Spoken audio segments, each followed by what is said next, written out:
દોસ્તો, વિશ્વની સૌથી ઊંચી પોસ્ટ ઓફિસ તમે જોઈ, અને હવે આપણે જઈ રહ્યા છીએ વિશ્વના સૌથી ઊંચા ગામ કોમિક તરફ.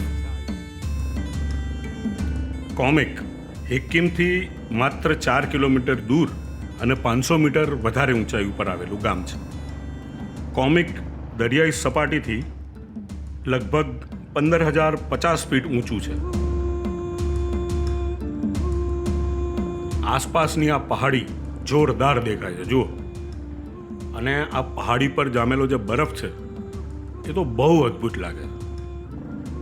આ અહીંયા આવીને જ જોઈ શકાય. ને હવે આપણે પહોંચી ગયા છીએ વિશ્વના સૌથી ઊંચા ગામ કોમિક પર.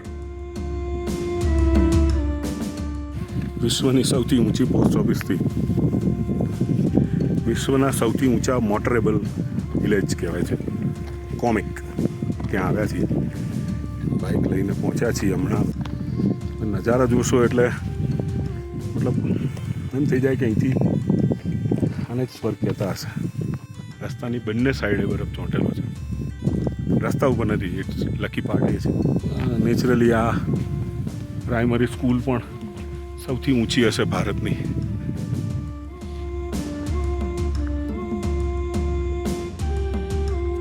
ઠંડી તો અહીંયા ભૂકા કાઢ નાખે એવી છે. અત્યારે -8 ડિગ્રી ટેમ્પરેચર છે અને પવન પણ જોરદાર વહી રહ્યો છે.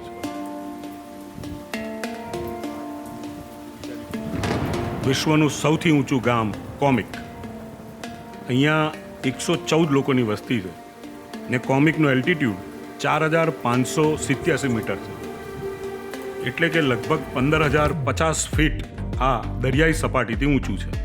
આ પ્રાઇમરી સ્કૂલ પણ વિશ્વની સૌથી ઊંચી સ્કૂલ છે અને આ પ્રાચીન તેંગ્યુડ મોનેસ્ટરી છે. આ પણ વિશ્વની સૌથી ઊંચી રેસ્ટોરન્ટ છે.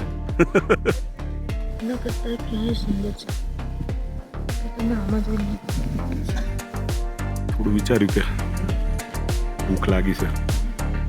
હજી તો ઘણું બધું બાકી છે, પણ તેમ છતાં એક બ્રેક લઈ અને થોડું તાજા માજા થઈને થોડા નીચે ઉતરીએ, કારણ કે હવે ઠંડી માજા મૂકશે વધારે, કારણ કે પવન હવે બહુ ચાલશે. નહીં, પવન બહુ જ કાતિલ છે. થોડું એમ વિચાર્યું કે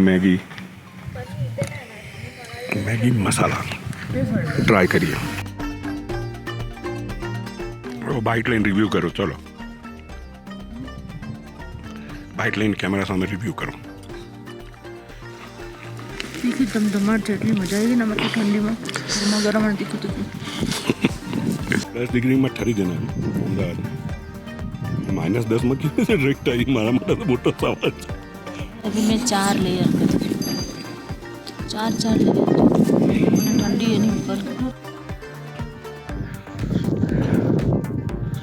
આ બરફના પહાડો,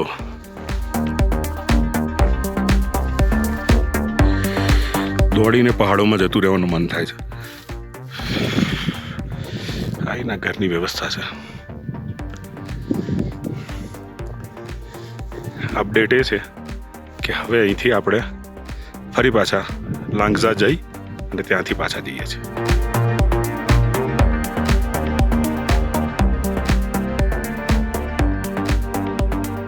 આપણે હવે કિબ્બર અને ચીચમ વિલેજ તરફ જઈ રહ્યા છીએ. પણ એના માટે આપણે સૌ પ્રથમ પાછું લાંગઝા જવું પડશે અને ત્યાંથી નીચે ઉતરીને ફરી આગળથી બીજો એક રસ્તો છે, ત્યાંથી ફરી એક પહાડ ચડીને આપણે ત્યાં જવાનું છે.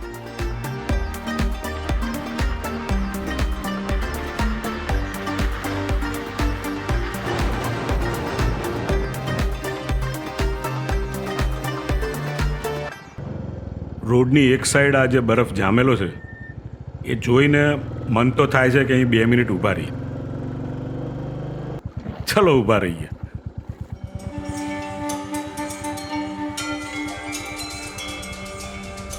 બાળપણ પાછું યાદ આવી જાય છે. બરફમાં રમવાની મજા બહુ આવે.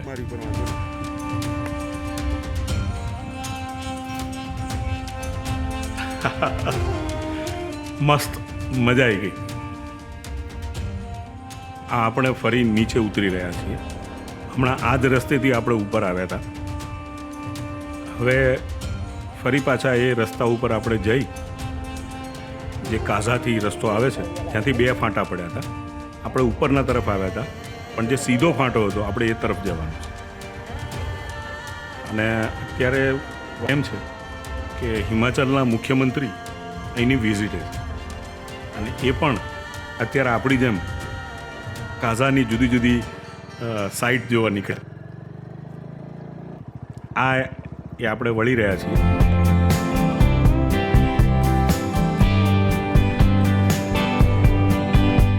ને આ જો નીચે જે દેખાય છે એ રસ્તો કાઝાથી આવે છે. આપણે ફરીથી એ રસ્તા ઉપર આગળ જવાનું છે. અહીંથી સીધા આપણે આગળ જવાનું છે અને ઉપર ફરી ચડવાનું છે. આ અદ્ભુત દ્રશ્ય, બાજુમાં સ્પીતિ વેલી છે અને આ એ રસ્તો છે જે આપણને કિબ્બર તરફ લઈ જશે. આ કિબ્બર પંચાયતનું એન્ટ્રી પોઈન્ટ છે. અહીંયા સીએમ આવે છે એટલે અત્યારે એ લોકોએ આવું બેનર પણ લગાડ્યું છે કે કિબ્બર ગ્રામ પંચાયત આપનું સ્વાગત કરે છે.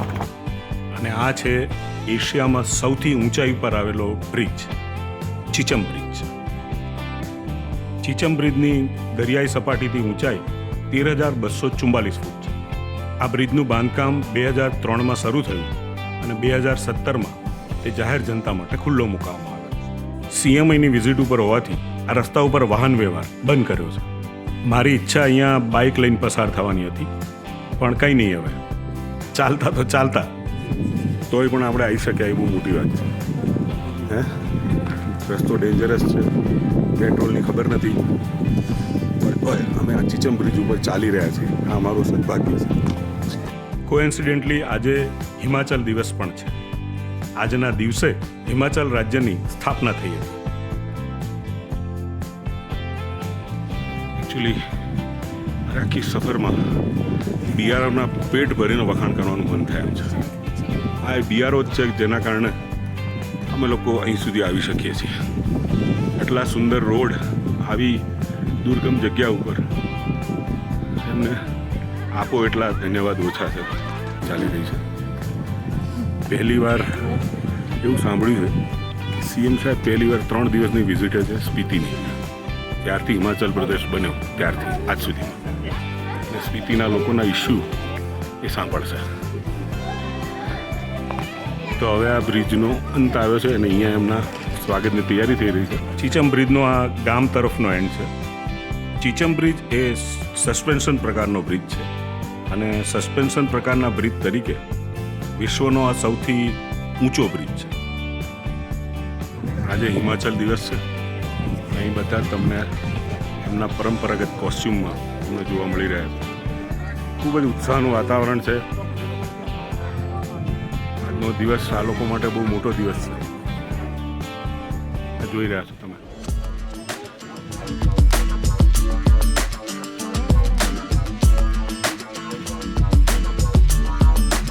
અમે લોકો પાછા ફરી રહ્યા છીએ કારણ કે અહીંયા ગમે તે ક્ષણે સીએમ આવશે.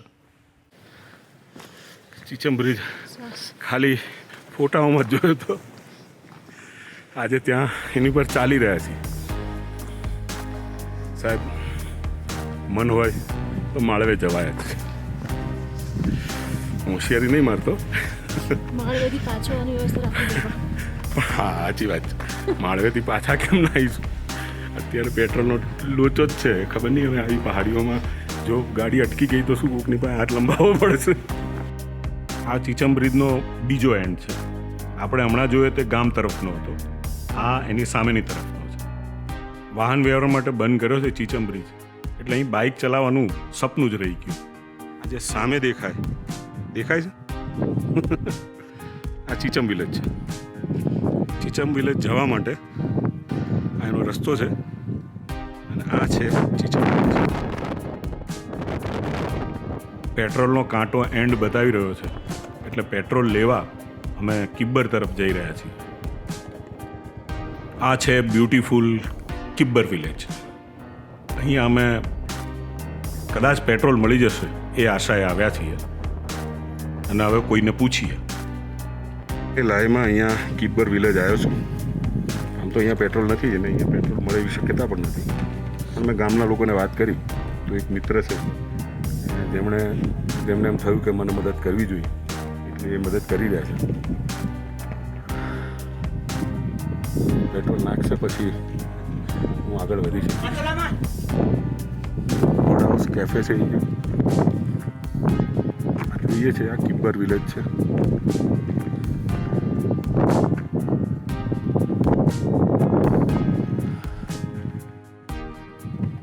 જુઓ બહુ જ સુંદર વિલેજ છે, બહુ જ સુંદર.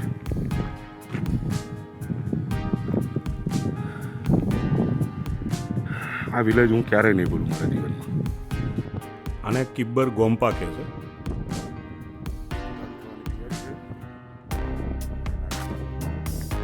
દિવસનો અંત આવી રહ્યો છે અને અમે ખૂબ જ થાકી ગયા છીએ. હવે કી તરફ જઈએ છીએ પણ 5 વાગી ગયા છે એટલે મોનેસ્ટરી તો બંધ થઈ ગઈ હશે. પણ જોઈએ હવે. પણ સીએમ સાહેબ અહીંયા આવ્યા છે એટલે એવું લાગે છે કે અહીંયા અમને અંદર દર્શન કરવા તો નહીં જવાય. અહીંથી પાછા ફરી રહ્યા છીએ. રોડ ઉપર ત્યાંનો સરસ વ્યૂ આવશે એ આપણે તો આ સીએમ સાહેબની જે કાફલાની કારો છે એ છે એટલે હવે અમે અંદર નહીં જતા અહીંથી વળી જઈએ છીએ.